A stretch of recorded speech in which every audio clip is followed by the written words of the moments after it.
વલસાડના છરવાડા ગામે સરકારી માલિકીના તળાવો પાસેના ઝાડો કાપીને હરાજીથી વેચી ઉપજેલા 8.76 લાખ સરપંચ તલાટી ગપચાવી ગયા હોવાની ફરિયાદ ઉઠી। તત્કાલીન સરપંચે 6 વર્ષ પહેલા મામલતદારની મંજૂરી આપવા છતાં લાકડા કપાવેલ નહીં, તે જ મંજૂરીના આધારે હાલના સરપંચે હરાજી કરી ઉપજ થયેલ રૂપિયા સરકારમાં જમા ન કરાવ્યા। ગામના જાગૃત નાગરિકોએ આરટીઆઈ હેઠળ માહિતી માંગી તો તલાટીએ 8.76 લાખની સામે 8.74 લાખનો ખર્ચ થયો હોવાનું બોલપેનથી લખી આપ્યું। વલસાડના છરવાડા ગામે 4 તળાવોની ફરતે ઉગેલા કુલ 310 જેટલા વિવિધ પ્રકારના ઝાડો કપાવીને તેની જાહેર હરાજી કરાવતા ઉપજેલા 8.76 લાખ રૂપિયા સરકારમાં જમા કરાવવાને બદલે સરપંચ અને તલાટી એકબીજાના મેળા પીપળામાં ગપચાવી ગયા હોવાની તમામ પ્રકારના પુરાવાઓ સાથેની લેખિત ફરિયાદ ગામના 2 આગેવાનોએ સરકારના સ્વાગત કાર્યક્રમમાં કરતા મામલો ગરમાયો છે। તેમજ ઉલ્લેખનીય બાબત એ છે કે મામલતદાર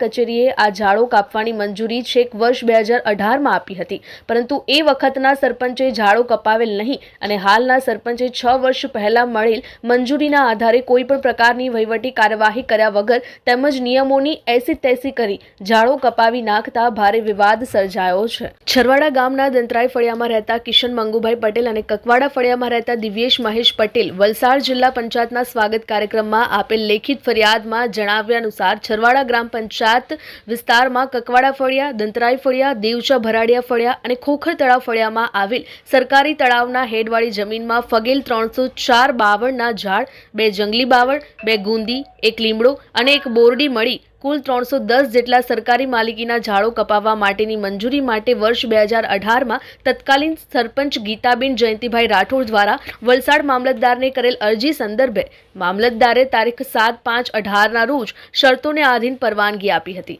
પરંતુ સરપંચે ઝાડો ના કપાવ્યા અને ડિસેમ્બર 2021માં તેમની મુદ્દત પૂર્ણ થયા બાદ નવી બોડી ચૂંટાતા સરપંચ તરીકે ચૂંટાયેલ અજય અમૃતભાઈ પટેલે નવેસરથી પરવાનગી લેવાને બદલે 6 વર્ષ જૂની પરવાનગીના તેમજ કોઈને પણ વિશ્વાસમાં લીધા વગર વર્ષ 2024ની શરૂઆતમાં ઝાડો કપાવી નાખતા કુલ 219 ટન લાકડાના 4000 રૂપિયા ટન મુજબ હરાજીમાં ઉપજેલ કુલ રકમ 8.76 લાખ રૂપિયા સરકારમાં જમા કરાવ્યા ન હતા, જે અંગે અરજદારોએ આરટીઆઈ હેઠળ માહિતી માંગી તો સરપંચ અને તલાટીએ માહિતી ઉપલબ્ધ નથી તેમ કહી માહિતી આપી ન હતી। અરજદારોએ વારંવાર માહિતી માટે ઉઘરાણી કરી તો ગામના તલાટી રોનક પ્રકાશભાઈ પટેલે બોલપેનથી કાગળ પર લખી આપેલ વિગતમાં હરાજીમાં ઉપજેલ રકમ 8.76 લાખમાંથી લાકડા કાપવાની મંજૂરી, જેસીબી સહિતનો કુલ ખર્ચ 8.74 લાખ બતાવીને માત્ર 1550 રૂપિયા બચ્યા છે તેમ લખી આપ્યું હતું। હકીકતમાં તો ઇજરાદારે હરાજીમાં લગાવેલ બોલી મંજૂર થાય ત્યારે એટલી રકમ એણે જમા કરાવી દેવાની છે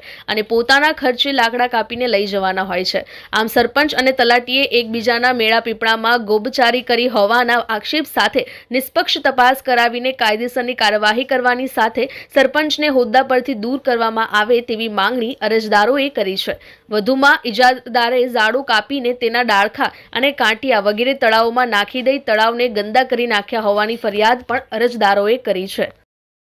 અમારી લાઈવ ન્યૂઝ 24 ચેનલને સબસ્ક્રાઇબ કરો,